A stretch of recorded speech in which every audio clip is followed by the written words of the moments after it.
নেত্রকোনায় অনুষ্ঠিত হয়ে গেল হারিয়ে যাওয়া গ্রাম বাংলার ঐতিহ্যবাহী কুস্তি খেলা। দীর্ঘদিন পর এমন আয়োজন দেখে উচ্ছ্বসিত দর্শনার্থী ও অংশগ্রহণকারীরা। দীর্ঘদিন পর প্রিয় খেলার খবর পেয়ে আশপাশ ও জেলার বেশ কয়েকটি ইউনিয়নের মানুষ ছুটে আসেন খেলা দেখতে। মাঠের পাশেই বাঁধা গরু ছাগল সহ নানা পুরস্কার। খেলায় অংশগ্রহণ করলেই টেলিভিশন সহ রয়েছে বিভিন্ন পুরস্কার জিতে নিতে মাঠে নেমেছেন অনেকেই। শক্তির খেলায় বিজয়ী হলেই পুরস্কার। জেলার সদর ইউনিয়নের কাইলাটি ইউনিয়নের পেরাগাতি বটতলা গ্রামের মাঠে হয় ব্যতিক্রমধর্মী এই আয়োজন। গ্রামের কৃষক, শিক্ষক সহ নানা শ্রেণী পেশার মানুষ নিজেরাই উদ্যোগ নেন এই খেলার। শুধু বিনোদন নয়, ঐতিহ্য রক্ষা এবং মাদকমুক্ত প্রজন্ম গড়ার প্রত্যয়ে এমন আয়োজন বলছেন আয়োজকরা। অংশগ্রহণ করবে মোবাইল পুরস্কার নেওয়ার জন্য 18 জন এবং এলইডি পুরস্কার নেওয়ার জন্য 8 জন, কাশি পুরস্কার নেওয়ার জন্য 16 জন এবং ছাতা পুরস্কার নেওয়ার জন্য 18 জন এবং কাপ নেওয়ার জন্য আরো 8 জন এবং আয়না বা আদার্স আরো অনেক পুরস্কার নেওয়ার জন্য মিনিমাম আরো 50 জন লোক অংশগ্রহণ করবে। আমাদের ঐতিহ্যবাহী খেলাটি এবার পুনরায় শুরু করতেছে আমাদের যুব সমাজ ভালো থাকার জন্য। এটি একটা ভালো উদ্যোগ, এজন্য সাধুবাদ জানাই যে আমাদের এলাকাবাসী। এখন তো গ্রাম বাংলার খেলা, আগে তো খেলা ছিল অন্যরকম, এখন তো নতুন খেলা হইতেছে। খেলা করলে সুন্দর হবে, খেলা ভালোই হবে। বছর আগে দেখছি খেলা, এখন এই পর্যন্ত আর দেখি নাই। আজকে আবার নতুন করে খেলা দেখতে আসলাম।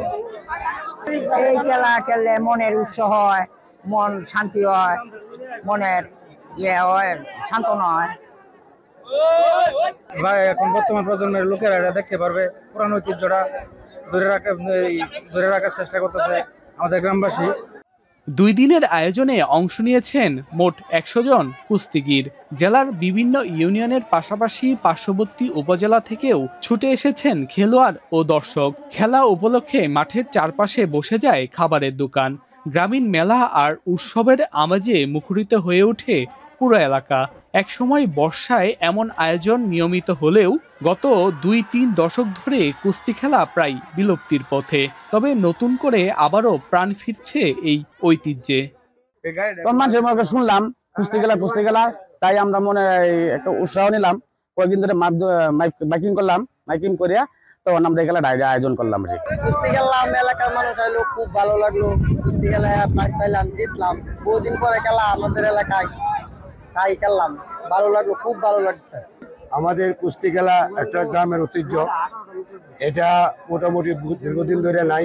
আজকে আমরা নতুন ভাবে আমরা এটা উদযাপন করতেছি। আর আমাদের যে যুব সমাজ যারা আছে এরা বিভিন্ন নেশাযুক্ত হয়ে যায়, যাদের খেলার যদি আকর্ষণ থাকে, খেলাধুলা নিয়ে যদি তাহে কুস্তি খেলা একটা শক্তির প্রয়োজন। কাজে আমাদের যুবক যারা আছে এরা শক্তিকে নষ্ট করবে না, না হলে বিভিন্ন জায়গায় বিভিন্ন নেশা করে শক্তিকে নষ্ট করে না।